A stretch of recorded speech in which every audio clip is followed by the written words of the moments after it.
The 95th Academy Awards are still a few months away, but I thought it would be fun over the next few weeks to make some early Oscar predictions in the top categories. One of my favorite categories at the Oscars every year is Best Supporting Actress, and this year the category is shaking up to be really interesting, with no clear frontrunner at the moment. Michelle Williams reportedly campaigning for Best Lead Actress for The Fabelmans.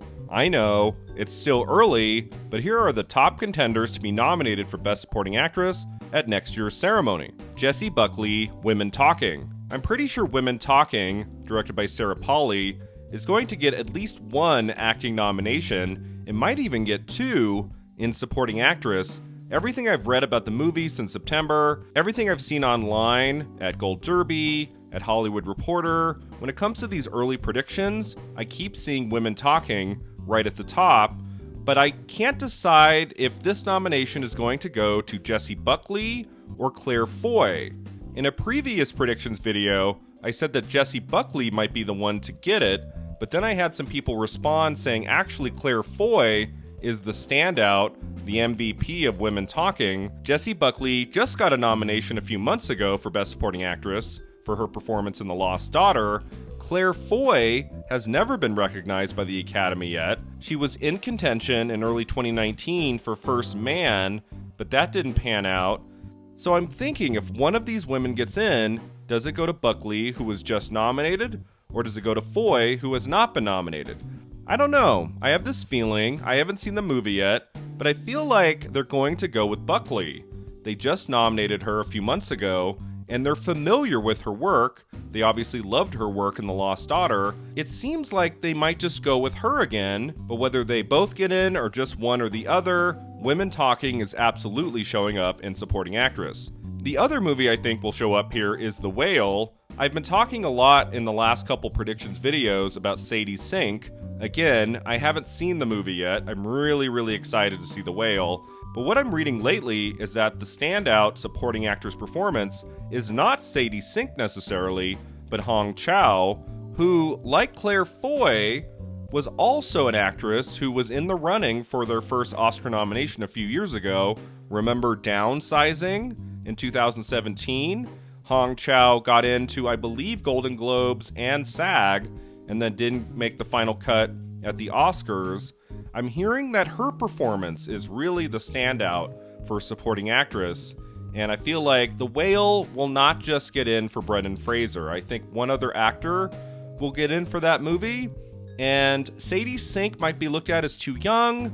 Maybe they're going to go with Hong Chow for The Whale. I could see that happening. Everything Everywhere All at Once. I adore Jamie Lee Curtis. I think it's pretty obvious from that video I just made about her, Jamie Lee Curtis and the elusive Oscar. I have wanted her to get an Oscar nomination for decades. I love her work. She was overlooked for Trading Places, A Fish Called Wanda, especially True Lies. You could argue Freaky Friday, she was deserving of an Oscar nomination. I thought she was great in Knives Out. She's clearly been fantastic in a lot of these Halloween movies, but slasher films don't do so well at the Oscars. I don't know if you've noticed. With Halloween Ends having its big opening, and there just being a lot of love in the industry, from audiences, from critics, for Jamie Lee Curtis, I feel like she could ride the coattails of Everything Everywhere All at Once to her first Oscar nomination. I am thrilled to see that this film is still bubbling around on the shortlist for lots of Oscars, and you mentioned about possibly being in the mix for the Academy Awards. I'm like I keep saying to everybody, let's just go all in. All of us, just lean into it. Let's get it all, because it's about art and about kindness and love, and the movie speaks to everybody on so many levels. That let's just go for all of it. Let's not be coy and try to pretend like, oh, what? Oh, James, wow, really? Yeah. Oh, wow, that's amazing, thanks. Oh, no, that'll never happen. BS. You know what? Let's go for it. And if it happens, it happens. If it doesn't happen... I'm not super confident in this. I don't know if it's going to take picture an actress for Michelle Yeoh and overperform on Oscar nominations morning. It might not. I mean, some people are saying online that both Jamie Lee Curtis and Stephanie Hsu could get into supporting actress. Like 2 actors from that film could make it into this category. I don't see that happening. So, does Stephanie Hsu take Curtis's place? That could happen as well. I'm okay with that happening. I think Stephanie Hsu is really terrific in the movie. I really want Michelle Yeoh to get in for Best Actress. It's just that Jamie Lee Curtis has been so great for going on almost 50 years in film, and she's been deserving of an Oscar nomination, I think, at least twice before, if not more. And I think this would be a really cool kind of career legacy nomination if they can give a nomination to Judi Dench last year for Belfast. I think Jamie Lee Curtis should get in for Everything Everywhere All at Once. It would be a really cool nomination. I think everyone would be really happy for her, but it would just be great for her to finally be an Oscar nominee like her father, Tony Curtis, was for The Defiant Ones, like her mother, Janet Leigh, was for Psycho. This just kind of feels like her moment with Halloween Ends, with Everything Everywhere All at Once being this really big success story of 2022. So I'm pulling for her. I would love to see that Oscar nomination happen. Glass Onion: A Knives Out Mystery premiered at the Toronto Film Festival a few weeks ago, and everything I read about who's the MVP of that movie, Janelle Monae, who I adore, obviously played a big part in the award season of early 2017 with Hidden Figures and Moonlight, and that was a really exciting time, and I loved her performances in both of those movies, and she's been doing great work the last few years. I don't know if a Knives Out sequel gets in for acting at the Oscars. I mean, Knives Out in 2019 is a great movie. It overperformed at the box office, and it only got an original screenplay nomination for Rian Johnson. That was another movie I thought maybe Jamie Lee Curtis could get in. I really liked her performance in that movie too. But nobody from that tremendous ensemble cast got in. Janelle Monae could make it in. We'll see.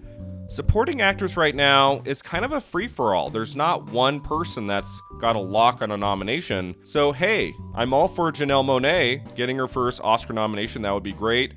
I also read that Kate Hudson is really terrific in the movie, which made my heart so happy because one of my favorite performances of the early 2000s is her performance in Almost Famous, where I feel like she came pretty close to winning that Oscar.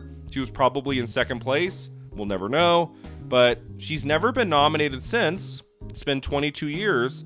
And I feel like it's been a while since I've seen a really great Kate Hudson performance. So I'm excited to see her in that.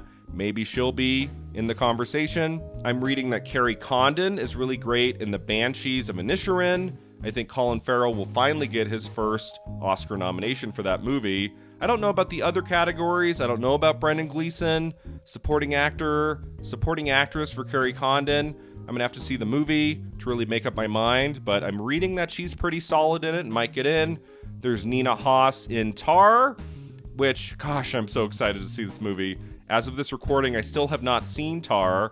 I believe it's opening wide on October 28th. My question is, can anyone get in outside of Cate Blanchett? Blue Jasmine, which won Cate Blanchett her last Oscar for Best Actress. Sally Hawkins, if I remember correctly, was a surprise nominee for Best Supporting Actress.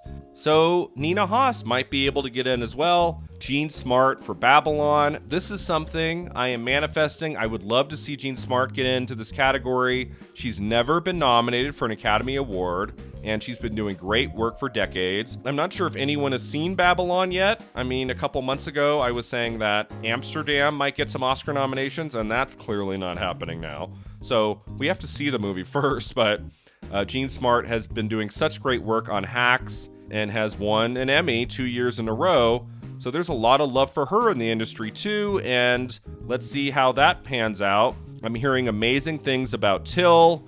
Again, another movie I'm very excited to see. And it's been a long while since we've had a great Whoopi Goldberg film performance. I'm reading that she's only in like 2 or 3 scenes of the movie. I don't think she's in a lot of it, but, you know, she's an Oscar-winning actress for Ghost.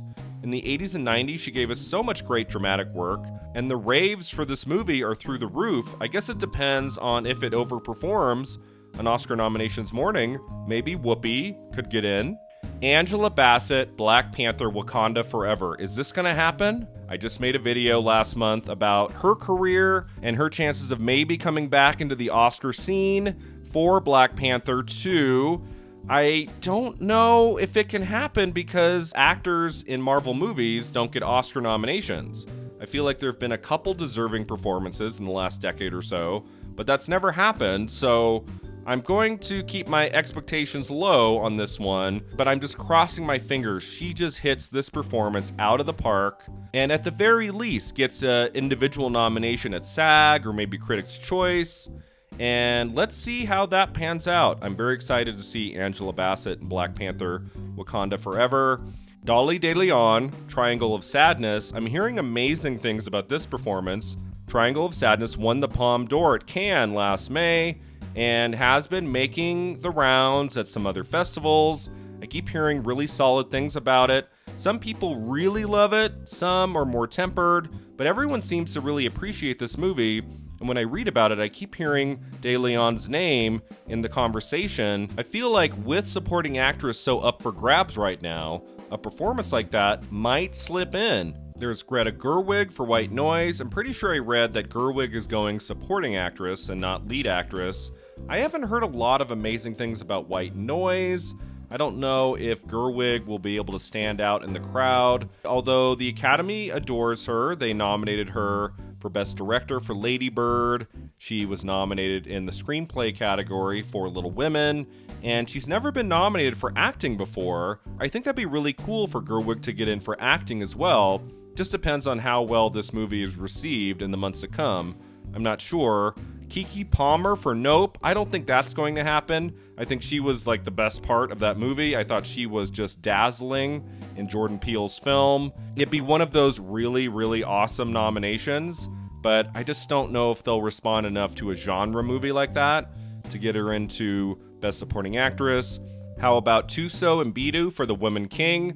I really loved The Woman King. I hope it's not forgotten about. I was a little nervous about it coming out in mid-September. I thought, it might be forgotten come December, January, February, when all the nominations start coming out. I think that's a great screen performance as well.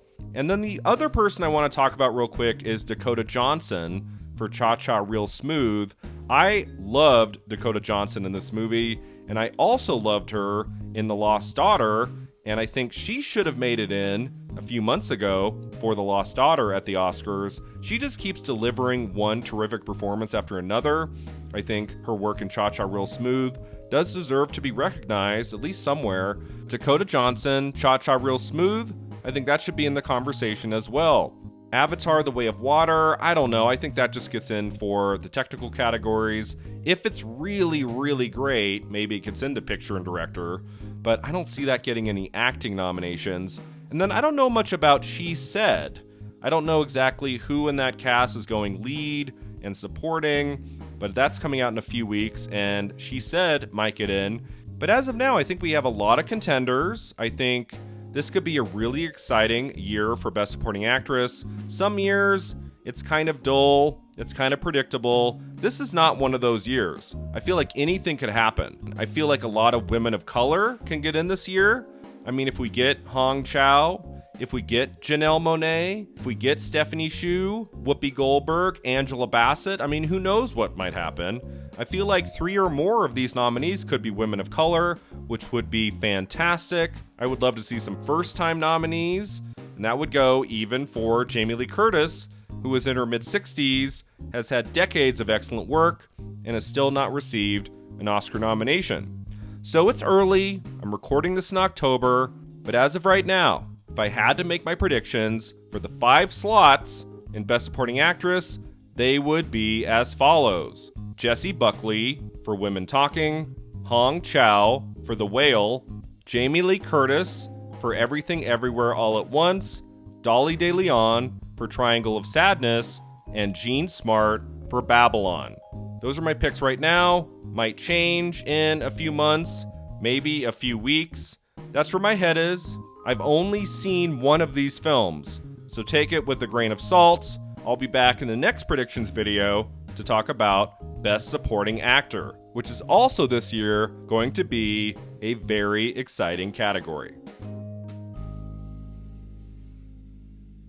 Thanks so much for watching. If you enjoyed this video, don't forget to like and subscribe, and let me know in the comments below, who do you predict will be nominated for Best Supporting Actress, at next year's ceremony.